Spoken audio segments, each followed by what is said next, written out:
Greetings and bienvenue, Midnight Crew. Thank you for returning to this broadcast, and welcome to new viewers joining us for the first time. If you like a video, then feel free to subscribe. Some viewers may find the following video disturbing. Viewer discretion is advised.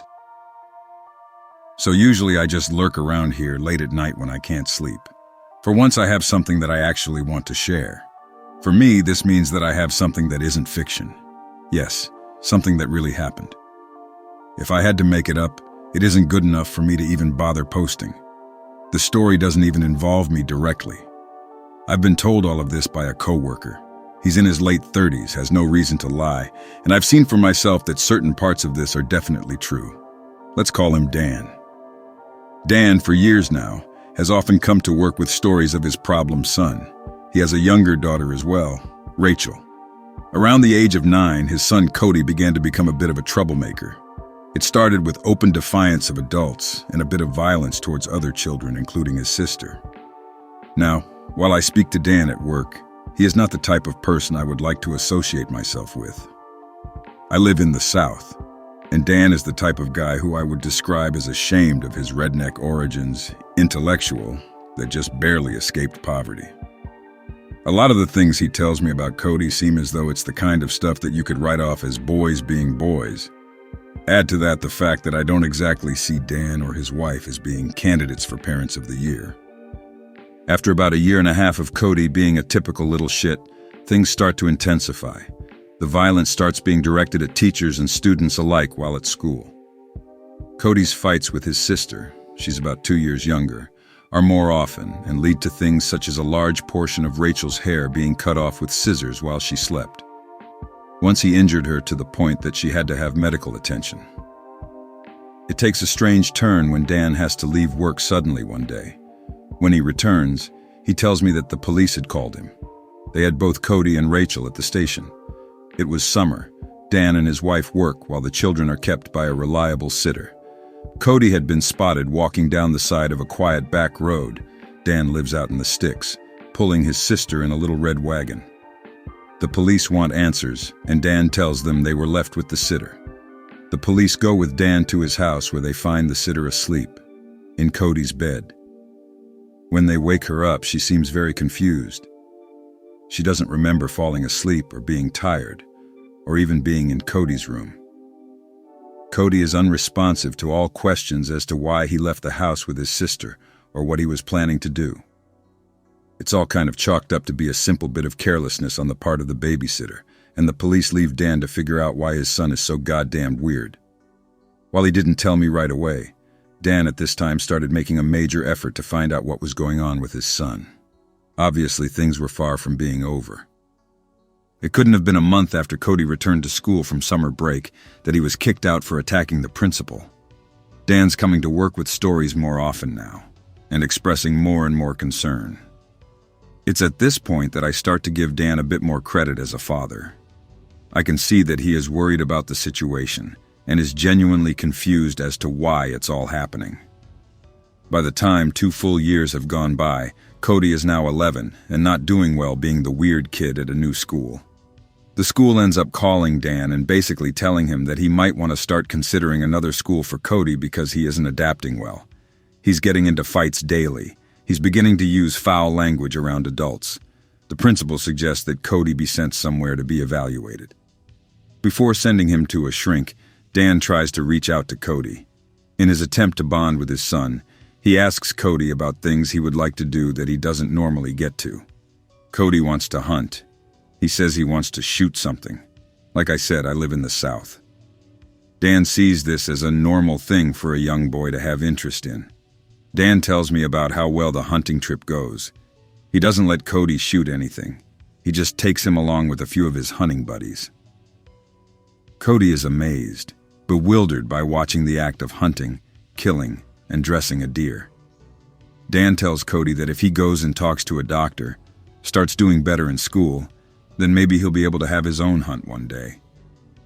Cody doesn't like the idea of talking to the shrink. Dan reminds him of the deal, and he gets Cody evaluated without any kind of trouble.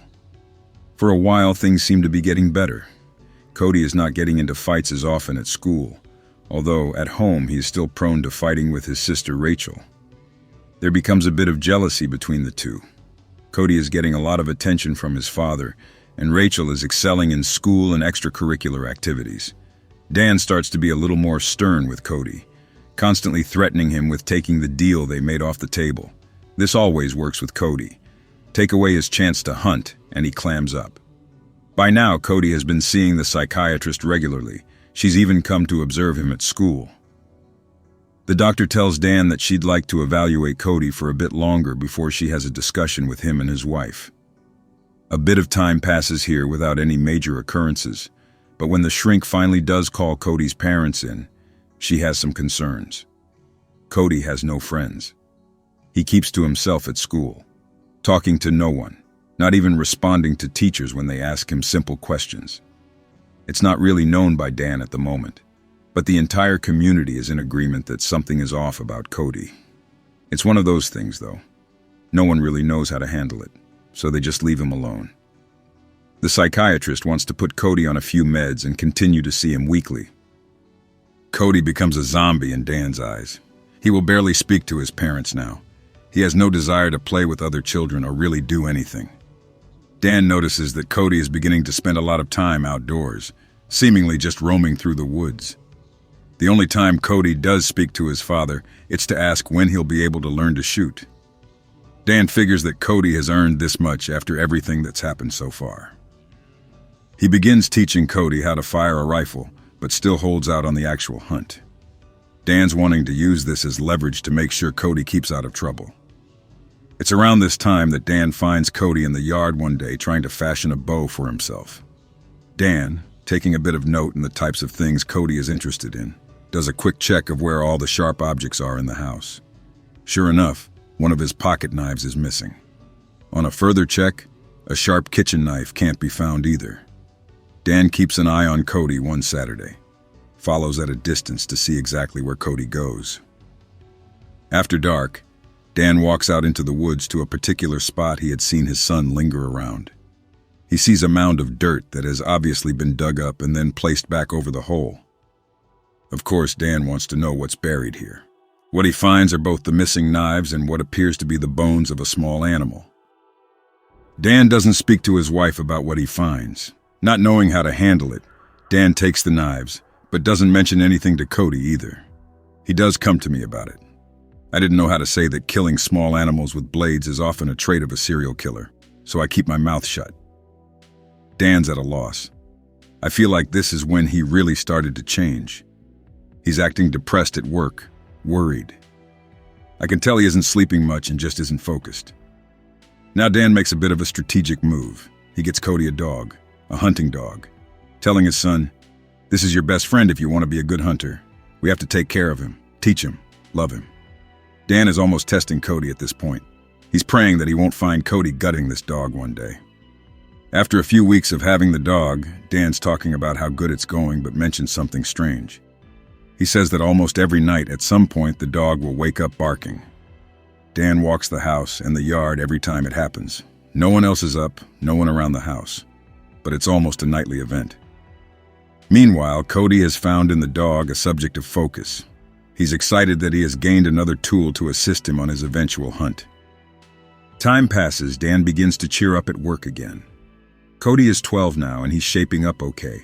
He had focused in school. He wasn't even fighting as often with his sister. Dan had felt so good about things that he even started taking Cody on hunts. While Cody is still a loner and quiet, he seems to be normal. The shrink had even backed off, saying that Cody had possibly found an outlet that allowed him to function properly. But it wasn't long before Dan started to notice new problems arising. Cody gets a little bored with the hunting. He talks about wanting bigger game, maybe a bear. He takes an interest in fishing. What's bothering Dan is that he's beginning to feel like what Cody really enjoys is gutting the animals, seeing the blood. It isn't so much about the hunt as it is about death. Cody's playing GTA now. He's wanting to watch gory movies. All these things seem normal for a boy his age, but Dan's keeping in mind that his son is not necessarily normal. Now the fights start up again. Cody even seems to be becoming more vocal. he's back to cursing at his classmates that he doesn't like. Dan comes to me one day saying that Cody has a bully, this one certain kid that won't leave him alone. When he talks to Cody about this boy, Cody makes the comment that he should have cut his heart out. Obviously, Dan is concerned. Before he can decide what to do, Cody's been kicked out of school again. For good. When Dan shows up and asks the principal why, he's told that Cody had randomly told his bully that he was going to take care of him once and for all today. After calling Cody to the office and searching his belongings, a hunting knife is found in his book bag. Dan and his wife can't find a school that will even take Cody at this point. They decide that maybe the best thing at the moment is for Dan's wife to homeschool Cody anyway. Now Cody's violence has no other outlets but his family. When Rachel is home, her and Cody aren't even allowed to be around one another. Cody is spending his evenings doing nothing but starting campfires and staring into them. Dan's lost all hope. He seems to live each day wondering what Cody will do next. Cody threatens to stab his mother one day. That's the last straw for Dan. Feeling like he had maybe been too soft on Cody, Dan starts to give Cody severe physical punishment.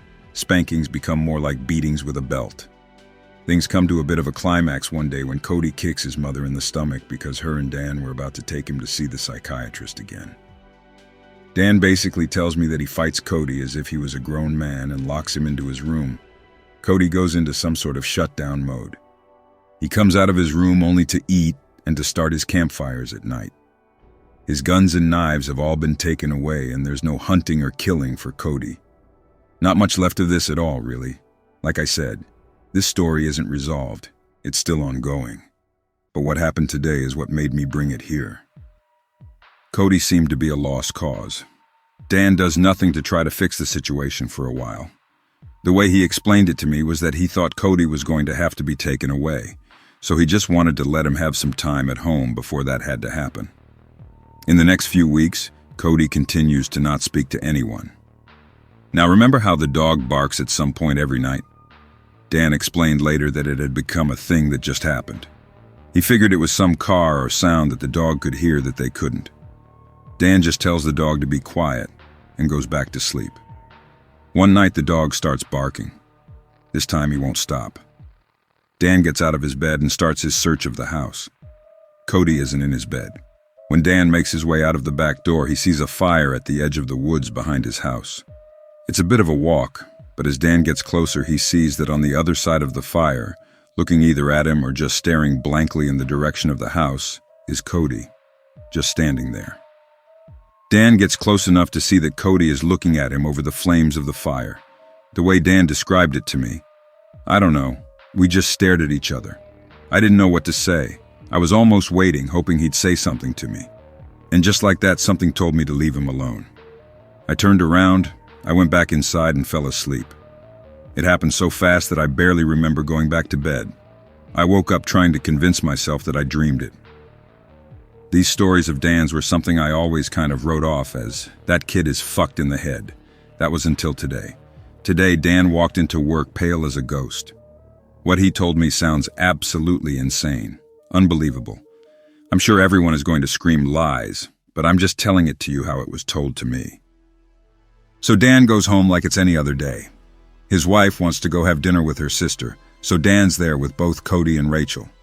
They eat a meal like any other night. Afterwards, Cody actually speaks to Dan. He tells him that he wants ice cream. Dan is taken by surprise, of course. He hadn't heard a word out of the boy in weeks. He tells Cody that he thinks ice cream is a great idea, trying to do the whole dad thing. Seeing it as an opportunity to possibly have a moment with Cody, Dan tells Rachel to stay at the house while they go get some ice cream for everyone from the store. The ride ended up being uneventful. Dan tries to question Cody, but the only thing he'll say is, "I just wanted some ice cream." As Dan is driving up to his house, he notices something in the distance, something by his mailbox that isn't usually there. He's in a panic by the time he reaches his home. Curled up by the mailbox, waiting by the road, is Rachel. She's shaking. Dan said he could see her shaking before he got out of his car. As he runs to her, all she's saying is, "Daddy, daddy, daddy, daddy." Dan is asking what's wrong, and all he can eventually get out of her is, "He hurt me." Dan calls out for Cody, then looks up to see him calmly walking back towards the house. Dan tries to calm Rachel down, but she won't stop shaking. She's totally hysterical. He eventually puts her in the car and runs into the house. The dog is running in circles and barking in the kitchen. Cody is nowhere to be found. Nothing looks out of place. Nothing looks like anyone has broken in. Dan calls his wife and tells her what happened and to meet him at the hospital. When he gets back to the car, Rachel is saying, "We have to leave. We have to leave.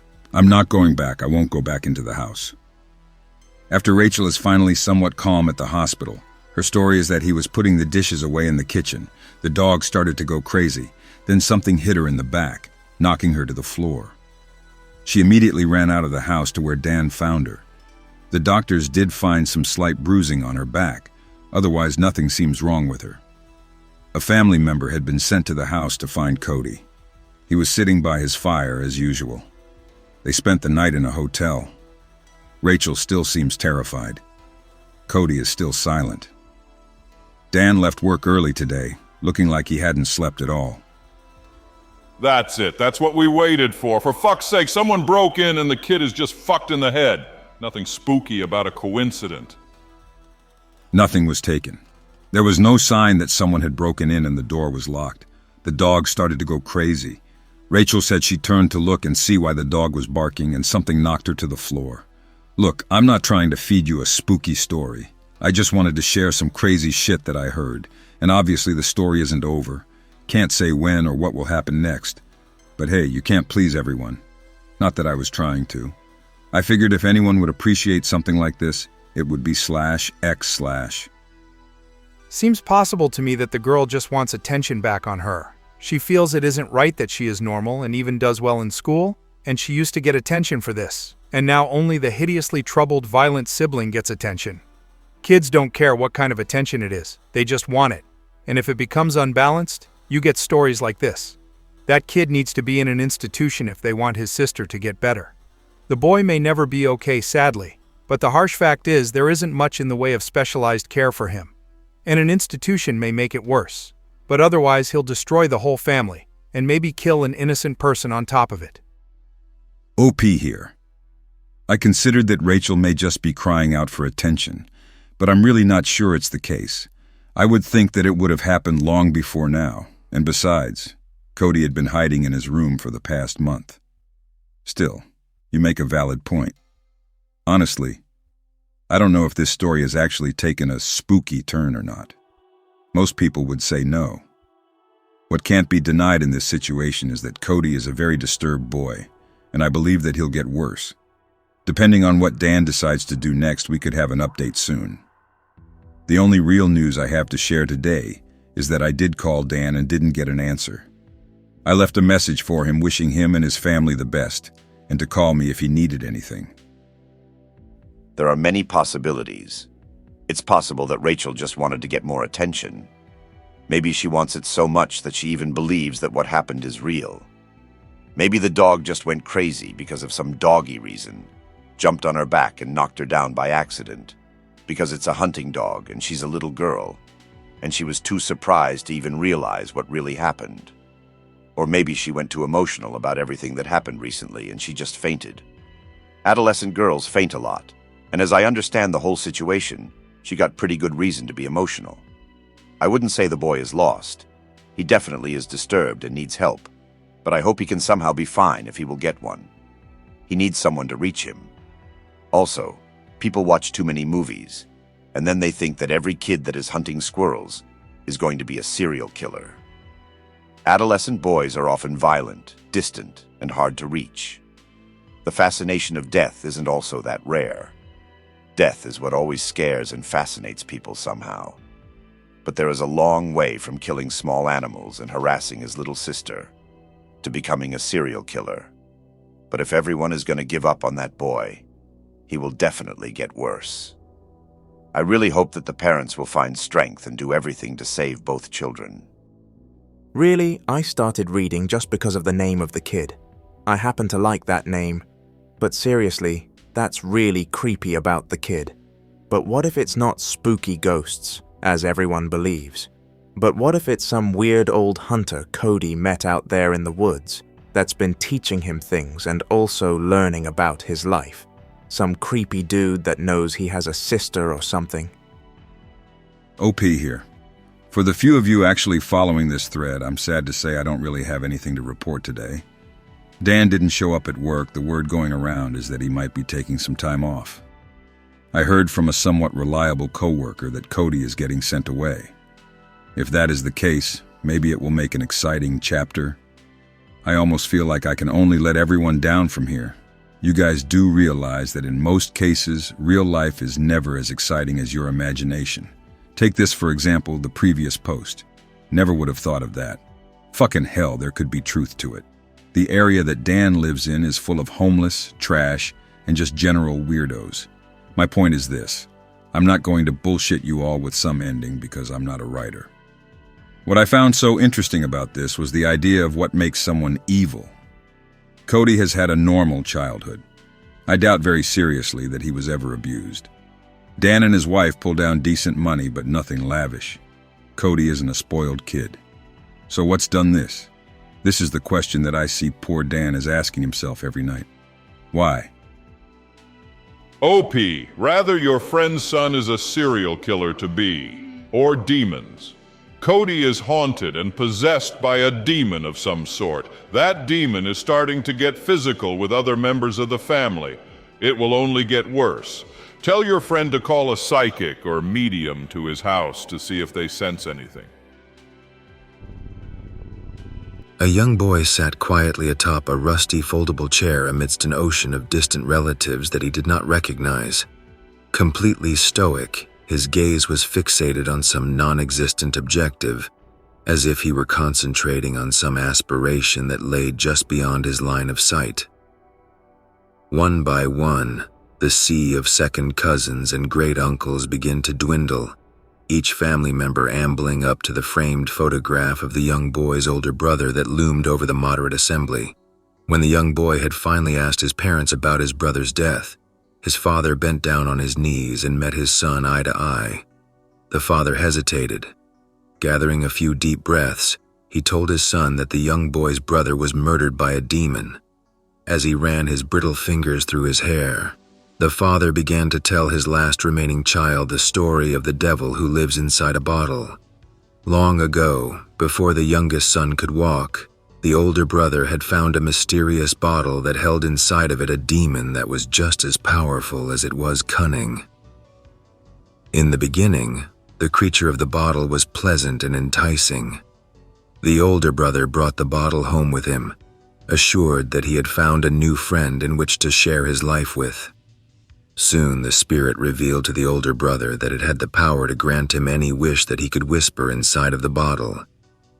At first he only used the wishes sparingly, but as time went on, he became more and more addicted to the wishes that the demon would grant for him.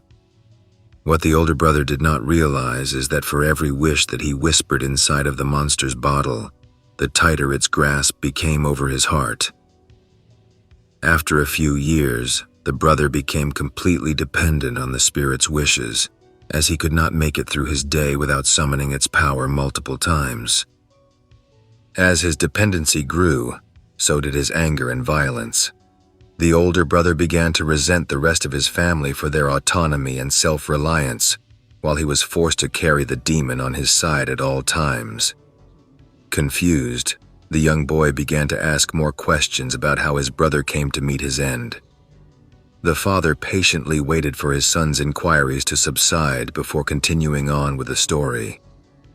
Like any concerned guardians, the parents had tried to loosen the iron grip that the demon had on their son.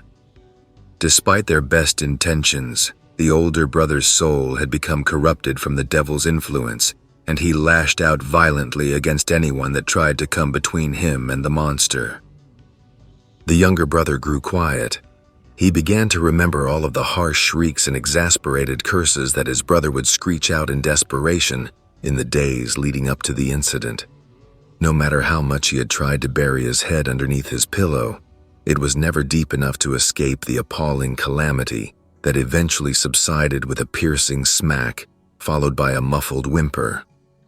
Continuing with the tale, the father went on to describe how in a fleeting moment of clarity, the older brother decided to renounce his subjection as he cast aside the spirit and its bottle.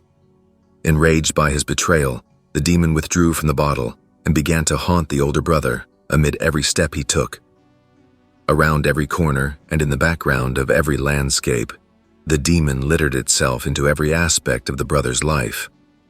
Not offering him a single moment of solitude, the brother's already fractured sanity began to deteriorate even further. In a last-ditch effort, the older brother fled into the night, stealing his father's truck so that he could try to put as much distance between him and the demon as possible. Infuriated by the older brother's resistance, the monster hounded after him, summoning every bit of its power to pursue him like a rabid dog. Feeling the demon following close behind him, the older brother slammed his foot on the accelerator, causing the engine to growl angrily. The speedometer twitched violently as the older brother dodged between other cars and swerved against the hips of the winding road, trying desperately to maintain his acceleration despite his constant twists and turns. In the end, his efforts were in vain. In a macabre flash of blood and carnage, the demon effortlessly tore the life from the older brother's body. Not content with merely dismembering the corpse of the brother, the unforgiving spirit unleashed his fury on the massive 3-ton steel machine that the older brother used to try and make his getaway. Unfulfilled until the truck was reduced to a mangled, twisted knot, the devil's fury dwindled as he subsided back into the bottle it called home. The blood drained from the young boy's face as the futility of his brother's actions sunk in. How could he ever have stood a chance against a creature that was fast enough to outrun a speeding car and strong enough to rip to pieces? After a few moments, the boy looked up to his father and asked him where the bottle ended up after the monster killed his older brother. The father slumped his head downward as he once again returned to his feet. Neither he nor his wife dared to go near the demon. Cowering from the creature's otherworldly temptations, the bottle remained where the older brother had last left it, inside the cellar. For years, the boy spent his childhood terrified of his family's cellar. Every creak and every moan that echoed through the house's humble walls crept inside of his mind, causing him to cower in fear of the possibility that the demon could lay waste to his entire family in the blink of an eye, if it so desired. Despite the boy's crippling dread, his curiosity to learn more about the devil began to fester. On more than just one occasion, the boy would sneak away from bed in the early hours of the night and creep his way into the living room hall. Tucking himself up against the wall, he would hold his breath and try to make out the words that his parents gently spoke to each other. While most of the conversations were mundane and commonplace, a few rare occasions did allow the boy to hear the occasional scattered snippet of information about his brother's death. Although his parents never referred to the entity as a demon in these conversations, he distinctly remembers his father mentioning how this all started with his old granddad. Confused, the boy shifted his weight slightly so that he could hear the conversation better. Instead, the floorboards creaked loudly beneath his feet, alerting his parents to their son's presence. Irate towards his son's deceit, his father began to berate him. In his anger, he held his son against the wall and told him that unless he was careful, the demon would find a way to come after him as well. Terrified of the notion that the demon wasn't content in only consuming the life of his brother, the boy began to lose several hours of sleep every night. Each day, the problem only seemed to grow, making the boy's paranoid apprehension worsen. One night, after many hours of tossing and turning in his sleep, the boy was moments away from succumbing peacefully to his exhaustion when several particularly violent shrieks emanated from the walls of the old house. As the boy listened closely to the gnashing of wood and mortar, it slowly dawned on him that the jinn was emanating from the cellar. Deciding that he no longer wishes to live beneath the foreboding threats of mortal peril, the boy mustered up every bit of tenacity he had and slowly lumbered out of bed. Tiptoeing silently across the house so not to wake his parents, the boy advanced towards the loud moans and grunts. Upon reaching the cellar door, the young boy froze. Images of robust, burly muscles and long, piercing fangs caked in blood flooded through the child's mind. Pushing the gnarled thoughts from his mind, the boy opened the door, releasing a cold draft upon his face as he descended the rickety old stairs. The walls of the cellar were covered with various shelves and racks full of many bottles and assorted wines. Upon reaching the bottom, the boy begins to frantically grope around until he found the light switch. A flood of amber rays filled the cellar in a shimmering artificial glow as the assorted bottles on the walls shimmered brightly. The boy carefully examined each bottle he found, unsure which ones could possibly house the ghastly demon. After a few uneasy moments, the boy stumbled across an odd glass bottle filled with a murky burgundy liquid. Looking at the label printed on its front, the boy read, "Old Granddad." Tears began to well up inside of the boy's eyes as his hands trembled. Could he possibly be holding the house of the devil in his very palms? Unable to hold back anymore, the young boy began to cry. The years following the death of his older brother did little to ebb the pain that still troubled the young child. A torrent of repressed pain and emotion assailed the young boy at once. The child wished with every fiber within him that he could just forget about the pain he felt towards the loss of his brother. He pushed the brim of the whiskey bottle into his mouth and sighed. The taste of death washed over his lips as another wish was granted. Managing at my community pool. Been working there for several years and am finally put in charge. Now I am a college student in charge of a bunch of dumb high schoolers. None of them ever do anything unless I give them a bunch of shit and force them to do things. They always leave early anytime we have to close, so I have to finish closing by myself. One day we have a night party that goes until almost 11. High schoolers all head out directly at 11. Curfew. Pool grounds are old and built really stupidly. The pool is literally one of the 2 remaining metal pools in the country. Endless leaks all the time that need to be patched.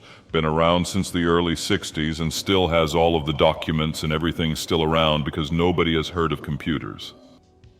So barbed wire fenced-in pool ground in the middle of the country. Nothing around except for a playground a little ways off and a baseball field or 2 nearby.